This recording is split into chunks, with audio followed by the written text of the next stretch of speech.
Hi, my name's Anushka Houseman, and this webcast is based on a presentation on positive behaviour support and bullying behaviours that was given by Dr. Scott Ross from the Colorado Department of Education at the 2018 APBS conference in San Diego.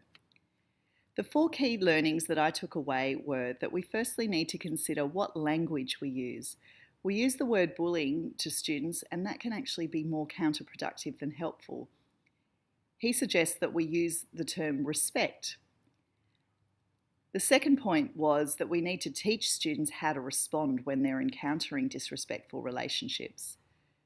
Thirdly, to design an intervention that's going to be really effective, we need to understand what is the function of the behaviour, what's driving it, what's making it continue. And the fourth step is, once we understand the function of behaviour, we need to plan a positive consequence that serves that purpose, but in a more helpful way.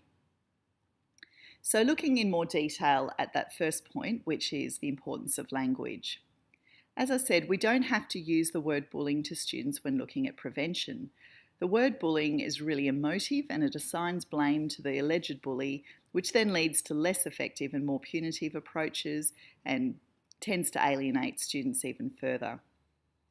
The focus is very negative. It's all about what not to do rather than what to do, and there's a presumed assumption of guilt. Instead, it's actually more useful to talk about respectful relationships and what that looks like, and also what respectful relationships doesn't look like. It's also really important to tie it into your school-wide expectation that you use for PBS4L. Almost every school has something about respect or another synonym for the word respect. So it's really important to use that expectation to help define the behaviours that you're after. And a focus on prevention aims to stop the behaviour before it actually becomes bullying. But we still need to understand that we will have that three-tiered approach to these disrespectful behaviours. So although we teach all students what respectful relationships look like and what to do if you see a problem relationship, we need to also understand that some students are going to need high levels of support. So the stop, walk, talk procedure is all about teaching students what to do to stand up to behaviour that they feel is offensive or not wanted. So we need to teach students when and how to use this procedure, whether they're experiencing that as a victim or that they witness it. There are 3 steps to the stop, walk, talk procedure, as you may have guessed. The first step is to stop, and that word is spoken clearly when someone hears disrespect. The second thing that students are taught to do is to walk away if the problem continues. Thirdly, they need to talk to a teacher if the problem hasn't been resolved. So as I said, this is to teach both witnesses and those targeted by the problem behaviour to use this strategy. In addition to this, students are also taught what to do if someone else says stop to you. And the first thing, obviously, that you need to do is to stop what you are doing. But even if you think that you didn't do anything wrong, or you didn't think that or you actually think that the other student is trying to get you into trouble, even then they're taught to stop what they're doing. The next step is to take a deep breath and count to 3. And the third step is just to move on with your day. Don't continue saying or doing what you were. Teachers also are given a script of how to respond to students reporting a problem behaviour. So the adults need to thank the students for coming to them. They need to also ask the student what happened. Also ask who is involved and when it has happened. We also need to ask the student if they use the word stop. We want to praise them if they said yes, and also follow it up with did they walk away calmly if the behaviour continued, and praise them again if they've said yes. We want them to practice the stop, walk, talk procedure with the student if the answer was no to either of those last 2 questions.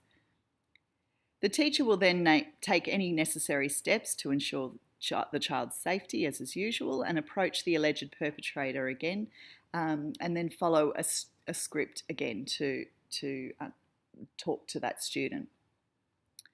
So when they approach that other student, the first thing they have to ask is, did someone ask you to stop? And did you stop? If not, why not? We need to then review and practice with that student what to do when someone says stop, even when you disagree with their perception of what you said or did. And of course, the teacher would need to follow school management procedures to respond to the behaviour once they understand better what's actually happened. So that might be through an incident report, possible follow-up with parents, consideration of logical consequences, and so on, if reteaching alone is insufficient. So looking at that third point then, the function of behaviour. We have to understand that all behaviour is purposeful and it's a form of communication. We need to understand what to do, what do students get out of bullying others. The answers that were considered in this study were social attention, as well as a desire to gain control and power. Dr. Scott Ross said that their research found that 90% of bullying incidents occur in the presence, either actual or online, of others. So the behaviour is actually most often witnessed by other people. So this led them to the hypothesis that if we could give more positive attention to witnesses that stand up for others in a positive way, and we celebrate their courage in standing up for others, we may be able to use this powerful motivator of social attention in a more positive way to get the behaviours we want to see more. So looking specifically at those positive consequences for stand-up behaviour, they formed a student leadership team at each of the schools, and they tried to target that function of behaviour through a reinforcement system that was called Stand for Courage.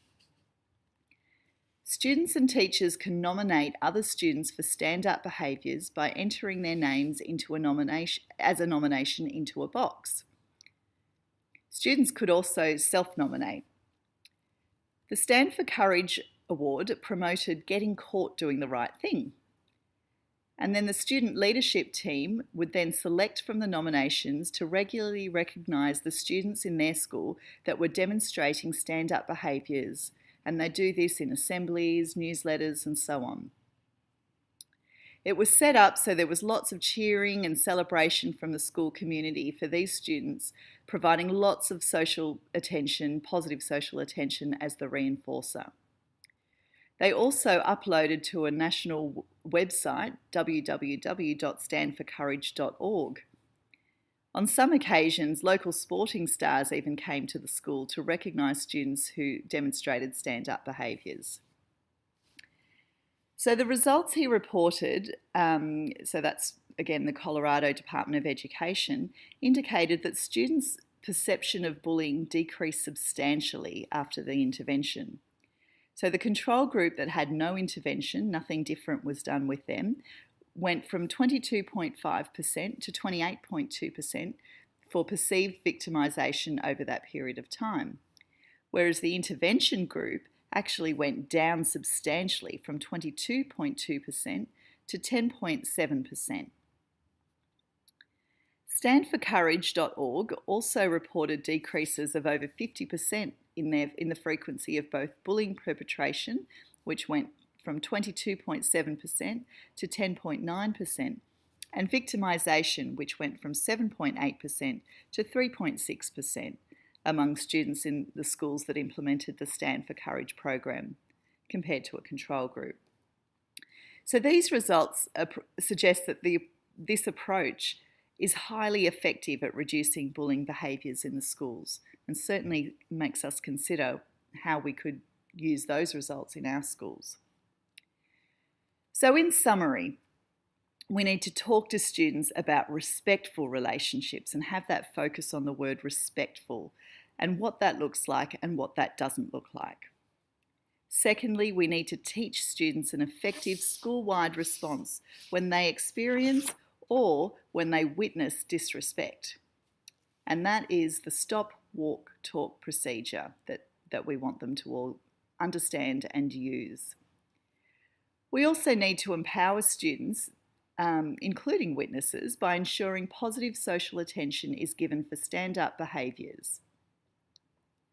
For more resources on bullying prevention and PBS4L, see the website www.pbis.org/school/bully-prevention.